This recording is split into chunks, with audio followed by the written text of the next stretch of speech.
Guys welcome to Venkat GK Tamil channel. நம்ம சேனலில் நேற்றுக்கு நைட் ஒரு போல் போட்டிருந்தோம். இந்த மாதிரி நம்ம 27 நட்சத்திரங்களும் அவைகளுக்கான புராண கதைகளும் ஒரு சீரீஸாக போடலாம் அப்படின்னு நாங்கள் டிசைட் பண்ணியிருந்தோம். அது போடலாமா அப்படின்ற ஒரு கருத்து கணிப்பு நேற்றுக்கு நைட் போட்டிருந்தோம். அதில் ஒரு நல்ல ரெஸ்பான்ஸ் கிடச்சிருந்தது. இன்றைக்கி அந்த வீடியோவை நாங்கள் போடுறோம். வீடியோ பாருங்கள், பிடிச்சிருந்ததுன்னா லைக் பண்ணுங்கள், ஷேர் பண்ணுங்கள். கண்டிப்பாக ஏதாவது சஜஷன்ஸ் இருந்துச்சு அப்படின்னா கமெண்ட்டில் சொல்லுங்கள், கண்டிப்பாக மாற்றிக்கலாம். இப்போ நம்ம ஒவ்வொரு நட்சத்திரங்களாக பார்க்கலாம் வாங்க.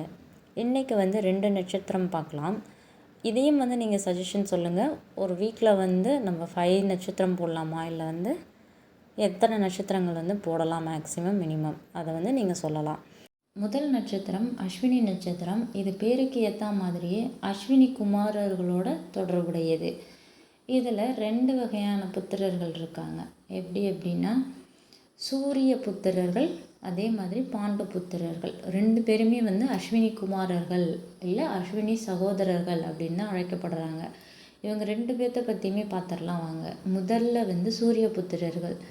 சூரியன் தன்னுடைய மனைவியான சந்தியா அவங்களுக்கு தன்னோட வெப்பத்தை தாங்க முடியாததுனால அவங்க குதிரையாக மாறி ஒரு தவம் இருக்காங்க. ஏன் அப்படின்னா அவங்களுடைய வெப்பத்தை தாங்கிக்கணும் அப்படின்றதுக்காக. அப்படி தவம் இருந்து பிறக்கிற குழந்தைங்க தான் அஸ்வினி குமாரர்கள். இவங்க 2 பேர்த்துக்குமே மருத்துவத்தில் தலை சிறந்து விளங்கினாங்க. இவங்க தேவர்களுக்கு மட்டும் இல்லாமல் மனிதர்களுக்கும் சில சமயங்களில் ராட்சசர்களுக்கும் கூட மருத்துவம் பார்த்தாங்க. இது இந்திரருக்கு ஒரு கட்டத்தில் பிடிக்காமல் அவங்க தேவலோகத்தில் நீங்கள் யாருக்கும் மருத்துவம் பார்க்கக்கூடாதுன்னு சொல்லும்போது கூட விஷ்ணு வரம் கொடுப்பாங்க, நீங்கள் தேவலோகத்தில் ஒரு சிறப்பான மருத்துவராக இருப்பீங்க அப்படின்னு ஒரு வரம் கொடுக்குறாங்க. அதே மாதிரி அவங்களும் சிறப்பாக அவங்களோட பணியை செஞ்சிட்ருக்காங்க. அந்த சமயத்தில் மகாபாரத இதிகாசத்தில் பாண்டுவோடைய 2வது மனைவியான மாதிரி குந்தி தேவி தனக்கு கிடைத்த மந்திரத்தை மாதிரிக்கும் சொல்லி அவங்க அஸ்வினி குமாரர்கள்கிட்ட வேண்டி அருளாக பெற்ற குழந்தைகள் தான் அஸ்வினி குமாரர்கள் நகுலன், சகாதேவன். இவங்க 2 பேரும் ஒருத்தங்க மருத்துவத்துலேயும் இன்னொருத்தவங்க எதிர்காலத்தை கணிக்கிறதுலேயும் சிறப்பாக இருந்தாங்க. அவங்கள பற்றி விரிவாக பார்க்கலாம் வாங்க. ஃபஸ்ட்டு நகுலனை பற்றி பார்த்துடலாம். நகுலன் அழகானவர். அவருக்கு குதிரை வளர்க்குறதுல ஒரு மிகப்பெரிய ஆர்வம் இருக்குது. அதே மாதிரி மருத்துவத்திலையும் சிறந்து விளங்கியவர். ஒரு பெரிய எக்ஸாம்பிள் சொல்லணும் அப்படின்னா, குருட்சேத்திரத்தில் மகாபாரத போர் நடக்கும்போது கர்ணர் தன்னுடைய கவச குண்டலத்தை தானமாக இந்திரனுக்கு கொடுத்துடுவார். அப்படி கொடுத்தது போது அவர் உடம்புல ஏற்பட்ட காயங்களை ஆத்திரத்துக்கு நகுலன் தான் வந்தார். ஏன் அப்படின்னா அஸ்வினி குமாரர்களுடைய ஆசீர்வாதமே இவர் நகுலன் யாருக்கு சிகிச்சை செஞ்சாலும் அவர் உயிர் பிழைத்து விடுவார். அந்த மாதிரி ஒரு வரம் நகுலனுக்கு இருக்குது. அவர் கர்ணருக்கு சிகிச்சை செய்யும்போது கர்ணரும் சரியாகி மறுபடியும் போருக்கு போனார். அதே மாதிரி அடுத்தது சகாதேவனை பற்றி சொல்லணும் அப்படின்னா, இவர் எதிர்காலத்தை கணிக்கக்கூடியவர்.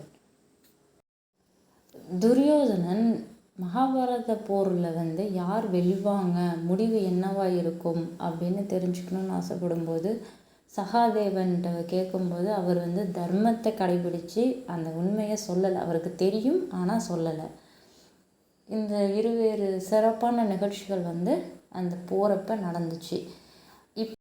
இப்போ பலன்கள் பார்த்துடலாம். அஸ்வினி குமாரர்களும் அஸ்வினி நட்சத்திரமும் இப்படி தான் கனெக்ட் ஆகுது புராணத்தில் இருந்து. இந்த அஸ்வினி நட்சத்திரத்தன்று நீங்கள் யாகங்கள் செஞ்சீங்க அப்படின்னா, அது வீட்டுக்காக இருக்கலாம், தொழிலுக்காக இருக்கலாம், இல்லை மன சம்மந்தப்பட்ட யாகங்கள் இதெல்லாம் செஞ்சீங்க அப்படின்னா கண்டிப்பாக உங்களுக்கு உடல் ஆரோக்கியம், மன வலிமை எல்லாமே கிடைக்கும். இதுதான் இதனுடைய சிறப்பு. 2வது நட்சத்திரம் பார்த்திங்கன்னா பரணி நட்சத்திரம். ஃபஸ்ட்டு நம்ம பரணி நட்சத்திரம் எப்படி உருவானுச்சு அப்படின்றத பார்த்துடலாம். அதுக்கப்புறம் அதனுடைய தொடர்புடைய ஒரு கதையை பார்க்கலாம்.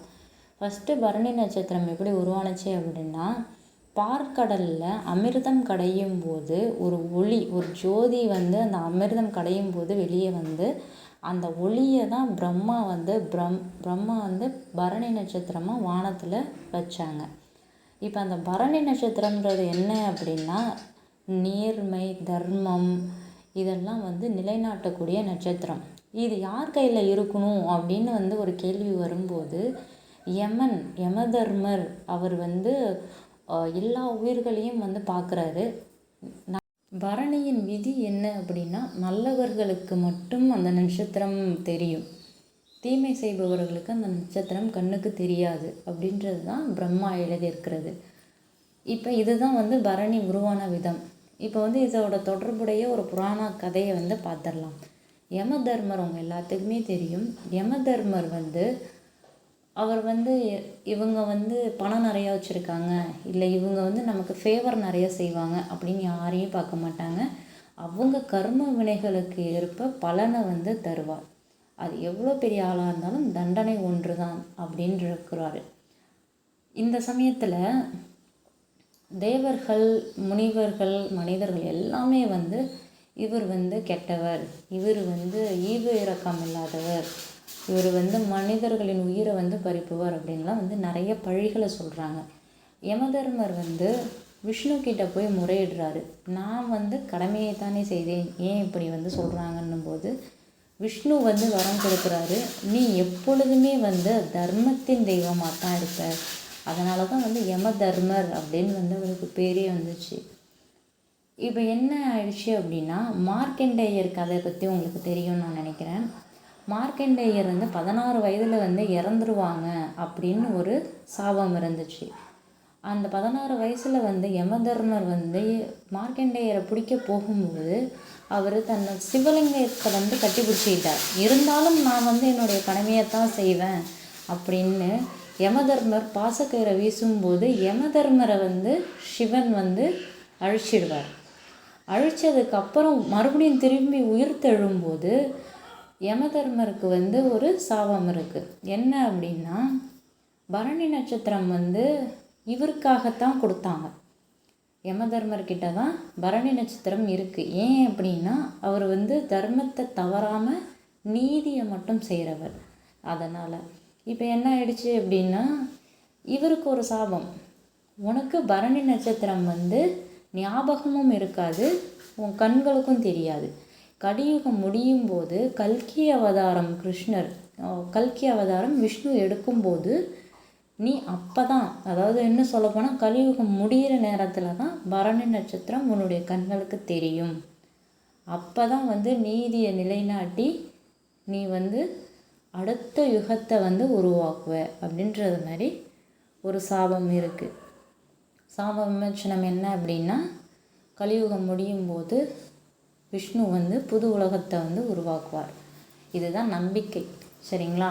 இதுதான் வந்து பரணி நட்சத்திரத்துக்கான புராண கதை. ஓகே, இப்போ வந்து பலன் பார்த்துடலாம். பரணி நட்சத்திரத்தில் பிறந்தவங்க வந்து நேர்மையாக இருப்பாங்க, உண்மையாக இருப்பாங்க, யாருக்கும் தீங்கு நினைக்க மாட்டாங்க.